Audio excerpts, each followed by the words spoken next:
예를 들어서 오늘 좀 기분이 좋아 보이네요. 그러면은 속으로 평소에는 내가 기분 나빠 보였나? 뭐 그건 아니잖아요. 그냥 평소에는 보통 이제 오늘 좀 더 기분 좋아 보이네 하고 칭찬을 한 건데, 칭찬이라기보다는 평소에는 나를 안 좋게 봤나? 이렇게 부정적으로 해석을 하는 경향이 있어요. 왜 그러냐면은 우리가 좀 어렸을 때부터 그렇게 좀 살아서 그렇단 말이죠. 어, 친구들, 친구라고 해서 뭐 그냥 뭐 가까운 친구라기보다도 클래스메이트, 반 친구들, 반의 학생들이 나에 대해서 나쁘게 얘기하는 경험이 아마 있을 거예요. 여러분들도 괜히 나쁘게 얘기해요. 우리 아이들도 이렇게 얘기를 들어보니까 쟤는 못생겼다 그렇게 얘기를 하더라는 거예요, 자기를. 그래서 누가 그러냐 그래서 물어보니까 누가 그랬대요. 그래서 속으로 자기도 별로 난 건 없는데, 별로 뭐 난 거 없는데 뭐 못생겼다 그러고, 아니 뭐 사람이 뭐 못생겼을 수도 있고 잘생길 수도 있고 예쁠 수도 있고, 그런데 꼭 그렇게 뒤에서 뒷담화 할 필요는 없잖아요. 그냥 뭐 그렇게 받아주면 되는데, 부모들조차도 좀 그런 안 좋은 생각을 하고 있다라는 임프레션을 줘요. 왜냐하면은 뭐 말을 잘 들으면은 착하다 막 칭찬하고 사랑해 주시고, 또 학교 성적을 잘 받으면은 뭐 그냥 상도 주시고 막 그런단 말이죠. 그러니까 내가 그 학교 성적을 못 받든지 말을 좀 안 들으면은 부모님이 나를 미워하시나 보다, 이런 임프레션을 우리가 가지고 삽니다. 그러다 보니까 하나님도 그러실 거라고 생각을 하는 거예요. 하나님도 내가 잘못하면 미워하시는구나. 오늘 말씀에 보면은요, 이 둘째 아들이 아버지께 유산을 달라고 합니다. 유산을 먼저 달라고 하는 거는 굉장히 안 좋은 거죠. 아버지가 살아계시는데 유산을 달라. 뭐 유산을 달라, 그런 것도 굉장히 안 좋은 건데, 유산을 달라고 하는 거는 떠나요. 바로 또 집을 나가버려요. 그래서 아마 일하는 게 싫었나 보다. 거기 농장에서 일하는 게 싫으니까 놀고 먹고 싶어서 그렇게 한 거라고 우리가 할 수가 있죠. 볼 수가 있죠. 그러니까 굉장히 잘못한 거죠. 유산을 달라고 한 것도 잘못이고 집을 떠나서 사는 것도 잘못이죠. 뭐 거기까지는 이제 아버지가 아는 얘기예요. 그런데 아들이 집을 떠나서 막 이렇게 자기 마음대로 사는데 방탕하게 살았다, 이렇게 성경은 얘기를 합니다. 방탕하게 살았다. 방탕하게 사니까 돈을 곧 다 탕진하고, 이제는 뭐 어떻게 할 게 없으니까 남의 집에 의탁을 하는데 돼지를 치게 해요. 여러분, 유대인들은요, 돼지가 부정하는 짐승입니다. 그래서 이게 먹지도 않을 뿐더러 만지지도 않아요. 그런데 돼지를 쳤다는 얘기는 유대인으로서는 정말 가장 밑바닥에 내려간 거예요. 그런데 거기서도 배가 고파요. 먹지를 못해요.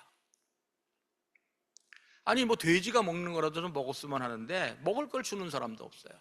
정말 밑바닥까지 내려가고 나서 이 아들이 정신이 듭니다. 하고 싶은 대로 살면은 좀 처음에는 뭐 좋은 것 같지만 결국에는 우리한테 안 좋고, 결국에는 이제 밑바닥까지 내려가게 돼 있죠. 다행히 이 아들이 정신을 차려서 내가 지금 뭐 하고 있나, 아니 우리 집에 있는 품꾼들도 배를 안 굶고 오히려 잘 살고 있는데 내가 지금 종보다 못한 거 아니냐. 그래서 아버지와 같이 사는 게 얼마나 좋은 거라는 거를 깨닫죠. 우리 그 학생들도 빨리 크고 싶어 해요. 빨리. 왜 그러냐? 자기 마음대로 하려고. 근데 그게 그렇게 행복한 삶이 아니에요. 자기 마음대로 사는 게 행복한 삶이 아니에요. 결국에는 아버지께로 돌아가려고 합니다. 아버지께로 돌아가서 내가 이렇게 말씀드려야지 생각을 해요.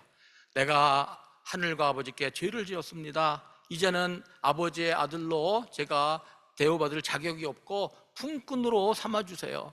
그냥 종으로라도 살겠습니다라고 생각을 하고 이제 집으로 돌아갑니다. 그때 집에 돌아갔을 때 아버지의 반응, 그리고 거기서 볼 수 있는 아버지의 마음이 이제 20절부터 24절까지 나옵니다. 아버지의 마음, 돌아온 아들에 대한 아버지의 마음이 어떤가 한번 우리가 알아가지고 아, 하나님은 나를 이렇게 보시는구나라는 것을 우리가 깨달아서 바른 자화상을 가졌으면 좋겠어요. 나의 아이덴티티가 무엇인지 알았으면 좋겠어요. 그래서 여러분, 우리가 이 세상에 살면서 항상 나쁘게 얘기하고 나에 대해서 나쁘게 얘기하고 부정적으로 얘기하고 하나님도 그렇게 생각할 거라고 하는 거에서 우리가 좀 다시 하나님은 나를 어떻게 생각하시는가 바로 알아서 나에 대한 바른 아이덴티티를 가지고 여러분이 건강하게 사실 수 있기를 바랍니다. 자, 나는 누구인가? 나는 누구인가? 20절에 보니까 아버지의 반응이 이렇게 나옵니다. 그는 일어나서 아버지에게로 갔다. 그가 아직도 먼 거리에 있는데 그의 아버지가 그를 보고 측은히 여겨서 달려가 그의 목을 껴안고 입을 맞추었다. 아직 먼 거리에 있는데 아들을 만나요. 그러니까 아들이 이제 간 길이 있고 뭐 돌아오는 길이 하나가 있겠죠. 그래서 우리가 여기서 하나님은 자녀가 돌아오기를 기다리신다는 것을 알 수가 있어요. 뭐 제가 생각하기에 성경에 나오진 않지만 제가 생각하기에 아버지가 하루 종일 매일 하루 종일 아들이 오늘 돌아오랴 내일 돌아오랴 기다리고 계시진 않았을 거예요. 뭐 아무것도 안 하고 그렇게 하지는 않으셨을 거예요. 그러나 아들이 떠난 길을 갈 때마다 매일 뭐 몇 번을 이렇게 뭐 길이라는 게 그 당시에 뭐 있겠어요? 그냥 이렇게 나가다 보면은 아들이 떠난 곳이 보일 거 아니에요? 그러면은 아이고 아들이 저길 갔는데 언제 돌아오려나. 하루에도 몇 번씩 아들을 보면서 이렇게 기다리시는 마음을 우리가 볼 수가 있죠. 얼마나 지났는지 모릅니다. 몇 달일 수도 있고 몇 년일 수도 있는데 하여튼 그 긴 세월을 매일 한결같이 아들이 언제 돌아오나 이렇게 보고 계시다 보니까 아들이 올 때 알아볼 수가 있었던 거죠. 아버지 입장에서 보면은요, 아들은 굉장히 잘못했어요. 농장에서 일하기 싫고 자기 마음대로 살겠다고 가출했는데 뭐 가출한 것도 모자라서 재산까지도 다 가져갔죠. 물론 훔쳐서 간 건 아니지만 아버지가 살아계시는데 유산을 미리 달라. 그리고 굉장히 큰 돈입니다. 두 아들에게 나눠줬다 그랬는데 장자는 2목, 둘째는 1목. 그러니까 3분의 1을 가져간 거죠. 자기의 농장이 있을 정도면은 뭐 최소한 수억, 수십억에 대한 그런 재산이 있었을 텐데 그거를 어쨌든 나눠 가지고 주었단 말이죠. 그런데 그걸 가지고 거기 옆에서 뭘 일을 하면서 뭐 산 게 아니라 미리 받은 게 아니라 떠났어요. 그래서 아버지 입장에서는 굉장히 잘못한 아들이지만 기다리고 계시는 거예요. 그게 아버지의 마음이에요. 아들하고 아버지의 마음은요 달라요. 특별히 하나님과 우리의 마음은 너무 달라요. 우리는 죄를 지으면 하나님께 돌아간다는 생각을 안 해요. 그러나 하나님은 우리가 돌아오기를 절실히 기다리고 계신다는 것을 우리가 알았으면 좋겠어요. 제가 중학교 3학년 때인가 2학년 때인가 잘 기억이 안 나는데 형이랑 싸웠어요. 치고받고. 저보다 1년 4개월 위 형인데 제가 막 때리려고 그러는데 형이 앞발치기를 하더라고요. 제가 막으려고 그랬더니 2단치기를 해가 제가 맞았어요. 원래 그냥 앞발만 치면 제가 딱 막으려고 했더니 앞발로 친 척하면서 올리면서 딱 치는 그 2단 앞차기라고 있어요. 태권도. 그래서 저도 맞고 좀 쓰러지고 또 형을 막 이렇게 목을 해가지고 하면 내가 이길 줄 알았는데 제가 좀 덩치가 더 컸거든요 그때는. 근데 형이 더 힘이 세서 제가 눌려가지고 여기 타이르 자국도 나고 막 그랬어요. 그래가지고 어떻게 됐냐, 쫓겨났어요. 나가라 그러더라고요. 그래가지고는 이제 제가 그 살았던 아파트가 뭐 아시는 분도 계시더라고요. 홍은동에 유진 아파트라고 있는데, 홍은동 네거리에 거기 유진 상가 아파트라고 있는데 거기 살았어요. 73년도, 굉장히 오래전이죠. 근데 거기 이제 이렇게 보면은 그 계단이 있어요. 엘리베이터는 없고 그 당시에 계단이 중간중간에 있을 거 아니에요. 그래서 계단 밑에 쭈그리고 앉아서 형이랑 나랑 이렇게 앉아 있었어요. 뭐 쫓겨났으니까. 근데 제가 무슨 생각을 했냐? 지금 생각해도 참 어처구니가 없어요. 제가 무슨 생각을 했냐? 그때 후회를 냈어요, 하나. 제가 그때 서랍에 용돈을 모아놓은 돈이 7,000원이 있었는데 그거를 안 가져온 거를 너무 후회를 한 거예요. 그걸 가지고 나와야지 내가 며칠이라도 뭘 사 먹고 뭘 견딜 수 있을 텐데, 그 당시가 뭐 그렇게 춥지는 않아서 그냥 계단 밑에서 자고 밥 먹을 거 나가서 뭐 이렇게 상가 아파트에서 밑에가 다 먹을 때거든요. 그럼 며칠 동안 그거 가지고 먹고 살 수 있을 텐데 7,000원, 그 서랍에 있는 거 5,000원짜리 빳빳한 거하고 1,000원짜리 두 개가 있었는데, 결론은 어떻게 됐냐? 그날 저녁에 집에 들어갔어요. 어떻게 알았는지 모르겠어요. 우리가 거기 있는 거, 계단이 여러 개가 있거든요. 한 4개 이상 있었던 것 같아요. 양쪽에. 하여튼 6개나 4개 있었는데, 그 쭈그리고 앉아있는 거 어떻게 하셨는지 저녁에 한 8시쯤에 좀 약간 배고플 때 들어오라 그러시더라고요. 우리는요, 잘못하면은 돌아가려는 생각을 못 해요. 왜? 안 받아줄 것 같으니까. 기다리시고 계시다는 것도 생각을 못 해요. 그리고는 우리가 뭔가 해결하려고 하죠. 그냥 어떻게든지 뭐 몇 끼라도 해결하려고 하고. 해결하는 것이 없을 때는 우리가 돌아갑니다. 그러나 하나님은요, 떠나간 자식을 기다리고 계시다는 거, 떠나간 자녀를 기다리고 계시다는 거. 이거는 원래 안 믿는 사람이 하나님이 어떻게 기다리고 계시는데 믿는 사람에게 주신 교훈인데, 하여튼 오늘은요, 이 떠난 자녀를 기다리고 계시다는 거, 우리가 어떤 모습이 있든지 하나님은 돌아오기를 기다리고 계시다는 것을 알아야 돼요. 왜냐? 아버지 입장에서는 큰 잘못을 저질렀지만 귀한 자녀예요. 귀한 자녀. 잘못을 했지만 여전히 귀한 자녀예요. 저도 우리 아이를 쫓아낸 적이 있어요. 말을 안 들어서 쫓아냈더니 뭐 어디 갔나 하고는 이제 몇 시간 있다가 나가보니까 그 앞에 공원 벤치에 앉아 있더라고요. 쭈그리고 앉아 있더라고요. 그러니까 부모 입장에서는요, 쫓아냈더라도 곧 그날 저녁 정도에는 데리고 올 거라는 마음은 있어요. 그런데 자녀는 쫓아냈으니까 나는 이제 어떻게 하나 걱정하고 돌아갈 생각도 못하죠. 우리가 큰 잘못을 저질렀어도 하나님께서는 우리가 돌아오기를 기다리고 계세요. 내 모습이 어떤지는 상관없어요.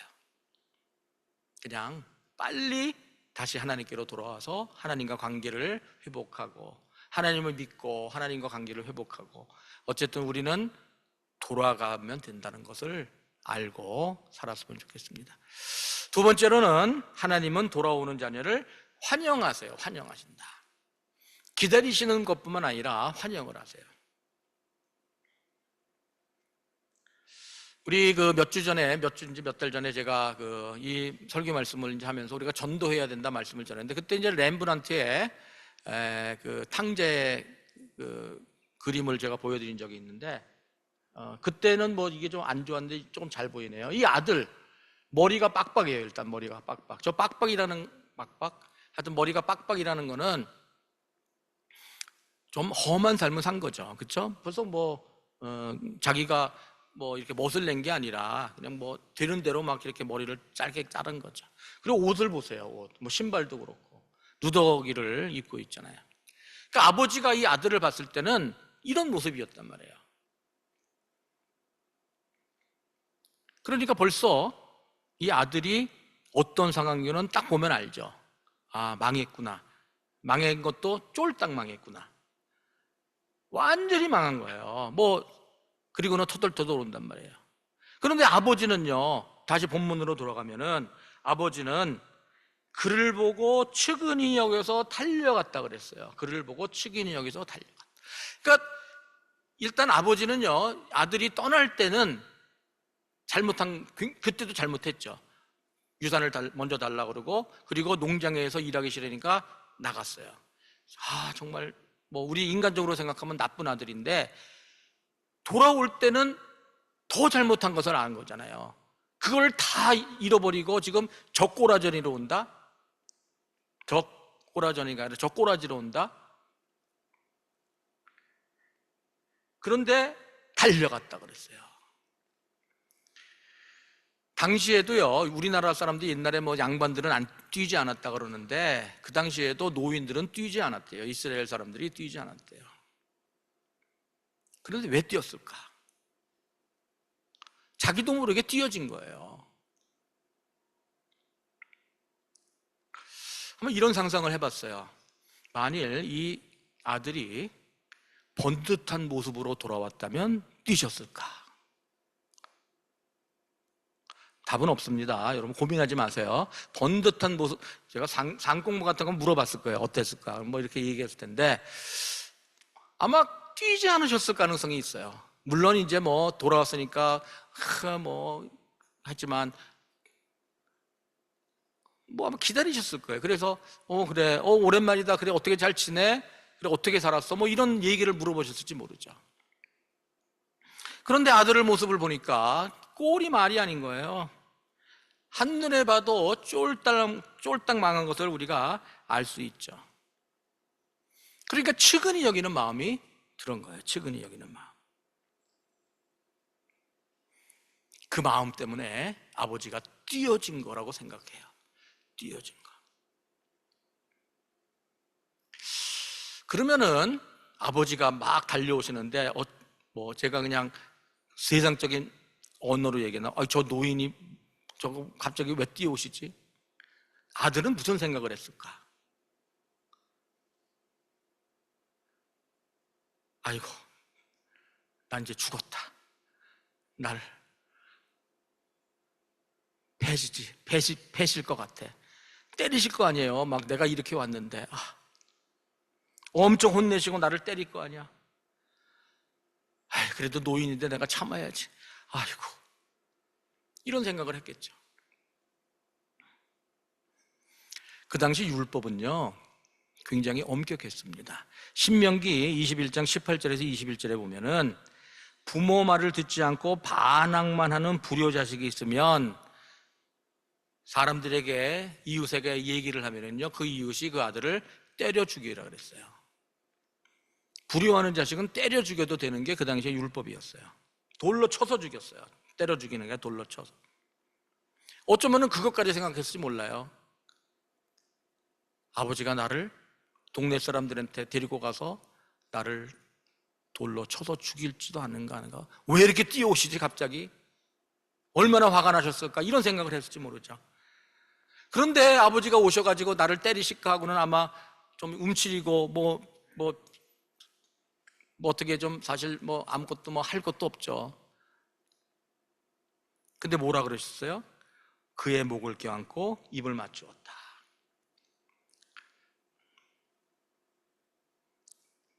영어로 뭐라고 되어 있어요? 키스팀인가요? 입을 맞췄다는 게 뭐 꼭 우리가 얘기하는 입을 맞추는 건 아닐지 몰라요. 여기 이 사람들 키스는 뭐 프렌치도 뭐 키스한다 그러면서 치키스인가 뭐 이런 거 하잖아요. 이렇게 뺨만 이렇게 대는 거. 모르겠어요. 뭐 이렇게 아마 뺨을 모르겠어요. 뭐 진짜 입술을 이렇게 입술로 뽀뽀를 했는지 모르겠는데, 근데 이게 계속을 의미하는 동사라는 거예요. 한 번만 하고 이래가지고 쪽 오케이 이게 아니라 계속 이쪽 맞추고 저쪽 맞추고 뭐 그냥 뭐 이렇게 했다가 보고 또 맞추고 뭐 이러었다는 거예요. 그러니까 이 아들의 기대와는 완전히 다른 거 아니에요. 그리고 아마 성공 내지는 어느 정도 하고 왔으면 이렇게까지 환영은 안 하실 거란 말이에요. 그러니까 아버지는요 오히려 더 많은 죄를 지은 더 꼴이 말이 아닌 자녀를 더 환영하시는 것 같아요. 세상 부모의 입장에서 봐도 정말로 화가 날 만한 그런 상황이지만 하나님은 환영해 주신다는 거예요. 그리고 너 어떻게 된 거야 하고 묻지도 않으세요. 이 아들이 요 다음에 제가 사실은 죄를 지었습니다. 저를 아들로 삼지 말고 품꾼으로 삼아주셔서 나중에 얘기해요. 그런 얘기도 뭐 회개하고 이것도 없어요. 회개하기 전에도 아들이기 때문에 환영을 하세요. 이렇게 격하게 환영을 해주세요. 부모조차도 그렇게 못하는 환영을 하시는 거란 말이에요. 우리가 어떻게 살았든지 어떤 잘못을 했든지 돌아가면은 하나님은 이렇게 격하게 환영해 주신다는 거예요. 이런 사랑의 하나님을 우리가 가지고 있어요. 세 번째로, 하나님은 돌아오는 자녀를 귀하게 대우해 주십니다. 귀하게 대우해 주신다.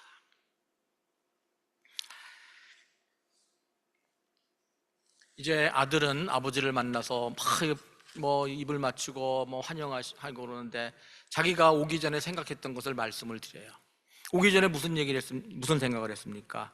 아버지, 내가 하늘과 아버지께 죄를 졌어요. 이제부터 나는 아버지 아들이라고 불릴 자격이 없습니다. 다른 사본에 보면은요, 나를 품꾼으로 삼아 주십시오라고가 들어있대요. 원래 이제 그렇게 생각했죠. 나는 아버지의 아들로 불릴 자격이 없습니다. 나를 품꾼으로 삼아 주세요. 이렇게 생각하고 와서 그 얘기를 이제 했는데, 그거는 빠졌어요. 여기 우리가 이제 보통 쓰는 데는. 왜 빠졌을까?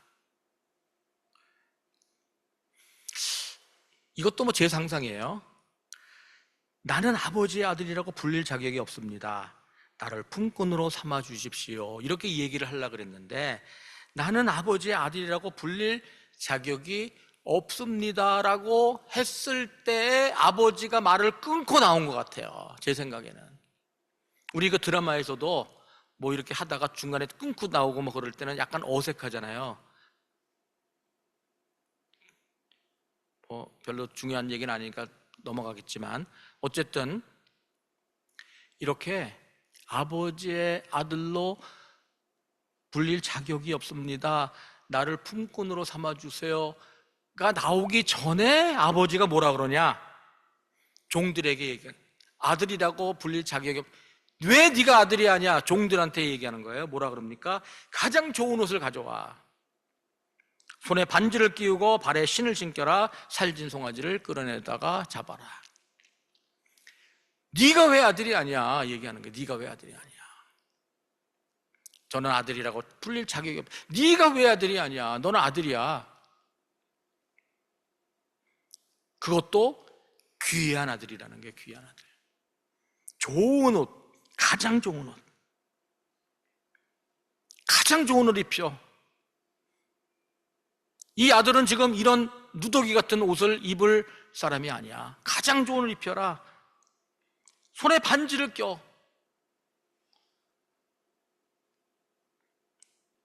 이거는 아들이라는 상징이라 그래요. 반지는. 발에 신을 신겨라. 그 당시에는 종들은요, 신을 못 신었대요. 가족만 신고 아들만 신은 거예요. 주인만 신은 거예요. 살진 송아지를 잡아라. 축제를 위해서 예배해 둔 거죠.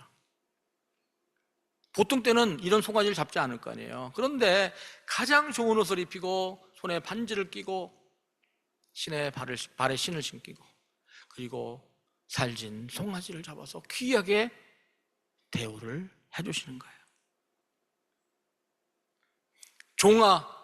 종들에게 얘기했어요. 얘는 지금 이렇게 행세를 하고 이렇게 잘못을 했지만 내 아들이야. 최고의 아들이야. 빨리 그렇게 만들어줘. 그리고는요, 아마 이런 것도 있었을지 몰라요. 아까 신명기 21장 말씀에서 불효자식은 사람들에게 얘기하면 돌로 쳐 죽인다 그랬잖아요. 그런데 이 아들은 말을 안 듣는 그런 아들이 아니야. 내 아들이야. 돌아온 것만으로 충분해. 반항만 하는 내 아들이 아니야 라고 말씀을 하시면서 동네 사람들에게 그렇게 보여주기를 원하셨던 거예요. 나의 귀한 아들이야. 우리도 하나님께 돌아가면은요, 귀하게 대접해 주실 겁니다. 귀하게 대접해 주실 거예요.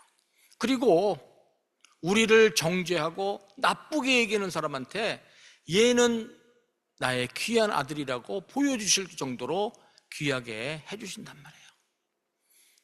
쟤는 못생겼어, 쟤는 뭐 성격이 저래, 쟤는 뭐가 뭐래, 막 이렇게 나쁜 얘기를 하는 친구들한테, 나쁜 얘기를 하는 이웃에게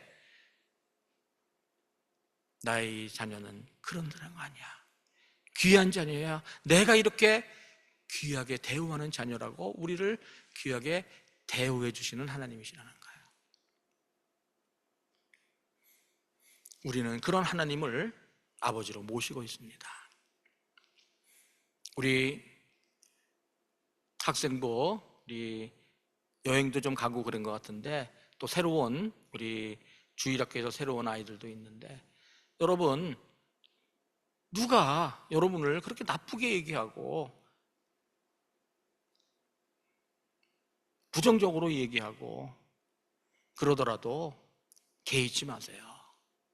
우리가 아무리 나쁘더라도 우리는 하나님의 귀한 자녀예요. 우리를 기다리고 계시고, 우리가 돌아가면 격하게 환영해 주시고, 우리가 돌아가면 귀하게 대우해 주시는 아버지가 계세요. 하나님이 계세요. 그래서 기죽지 말고 사세요. 그리고 나를 부정적으로 생각하지 마세요. 누가 뭐 얘기하는데 쑥 웃으면은 날 비웃나? 이런 생각하지 마세요. 내가 좋으니까 웃는구나. 항상 긍정적으로 해석하세요.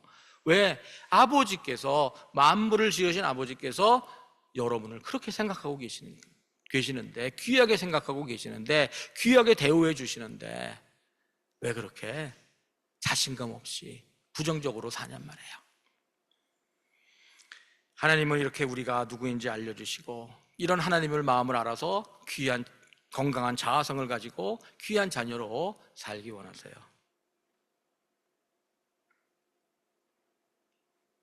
우리도 그런 자아성을 가져야 되겠지만, 다른 사람도, 우리 같이 믿는 사람이라면 다른 사람도 다 하나님께서 귀하게 여기신단 말이에요.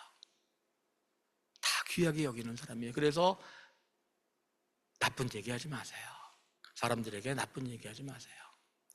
귀하게 여기시고 긍정적으로 생각하시고, 하나님이 그렇게 생각하시니까 나도 그렇게 살아야 되겠지만 다른 사람도 그렇게 대우하면서 사세요. 그런 가운데 우리가 귀한 자아성을 가지고 건강한 삶을 사시기를 예수님의 이름으로 축원드립니다. 기도하겠습니다.